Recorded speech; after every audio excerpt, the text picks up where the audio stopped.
Lesson number 12 for Tuesday, June 13th. Satan's final strategy. Surveys reveal a deep lack of trust in institutions and governments. Millions wonder, where is there some who is morally fit to lead the world? Revelation's prophecies identify the beast's power as the one who, under the auspices of a religious/political union, will be the power believed fit to fill the role. Revelation chapter 17, verses 12 to 14 says,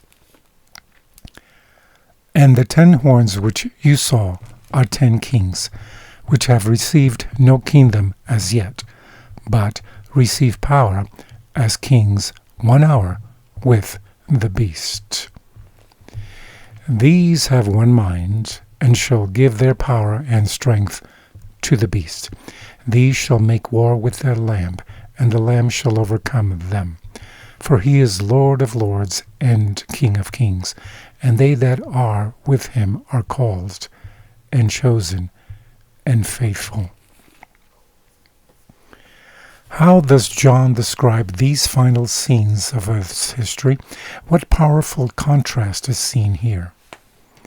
There are 3 significant points John makes in this passage.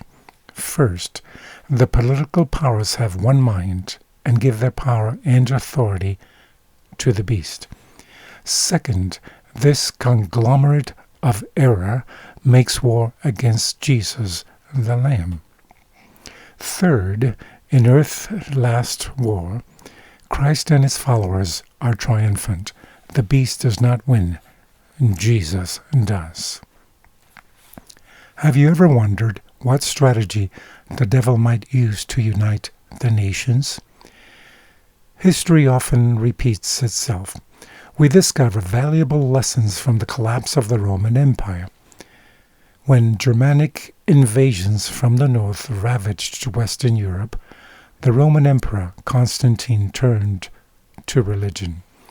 The authority of the Church, combined with the power of the state, became the very instrument Constantine needed. The continual strengthening of the sanctity of Sunday in the 4th century was a calculated political and religious move to unite the empire at a time of crisis. Constantine wanted his empire united, and the Roman Church wanted it converted. The renowned historian Arthur Weigel states it clearly. He says in his book, "The Paganism in Our Christianity," page 145, "The Church made a sacred day of Sunday, largely because it was the weekly festival of the sun, for it was a definite Christian policy to take over the pagan festivals endeared to the people by tradition and give them Christian significance." At a time of great crisis, when all the world is scared, hurting, and fearful, people will be desperate for someone to bring some stability and protection. This is how tyranny has risen in the past, and there's no reason to think that it could not happen again. According to prophecy, something will bring about these final events. Though it's hard to know how all this could unfold, the world has already seen how great changes can come, and very quickly, too. Though we don't know details about what is coming, we need to be ready for whatever does come. From the book Maranatha, pages 187 and 198, it says, "As we approach the last crisis, it is a vital moment that harmony and unity exist amongst the Lord's instrumentalities. The world is filled with storm and war and variance, yet under one head, the papal power, the people will unite to oppose God in the person of his witnesses. What is it that gives its kingdom to this power? Protestantism, a power which, while professing to have the temper and spirit of a lamb and be allied to heaven, speaks with the voice of a dragon. It is moved by a power from beneath. These have one mind. There will be a universal bond of union, one great harmony, a confederacy of Satan's forces, and shall give their power and strength unto the beast. Thus is manifested the same arbitrary, oppressive power against religious liberty, freedom to worship God according to the dictates of conscience, as was manifested by the papacy, when in the past it persecuted those who dared to refuse to conform with the religious rites and ceremonies of Romanism. The same masterful mind that plotted against the faithful in ages past is still seeking to rid the earth of those who fear God and obey his law. Satan will excite indignation against the humble minority who conscientiously refuse to accept popular customs and traditions. Men of position and reputation will join with the lawless and the vile to take counsel against the people of God.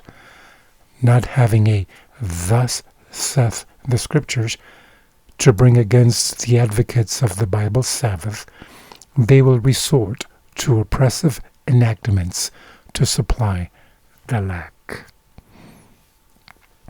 And from Selected Messages, Book 2, pages 372 and 3, it says, "It will be found a terrible thing to have worn out the divine patience, for the wrath of God will fall so signally and strongly that it is presented as being unmixed with mercy, and the very earth will be desolated." It is at the time of national apostasy when, acting on the policy of Satan, the rulers of the land will rank themselves on the side of the man of sin. It is then the measure of guilt is full. The national apostasy is the signal for national ruin. God has thrust his people into the gap to make up the hedge, to raise up the foundation of many generations.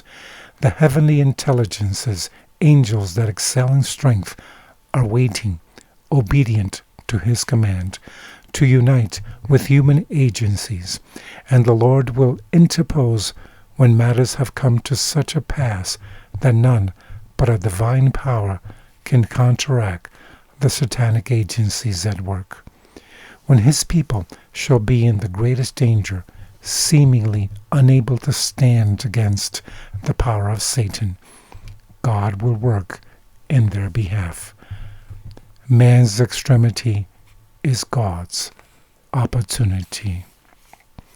May God help us as we come toward Satan's final strategy to destroy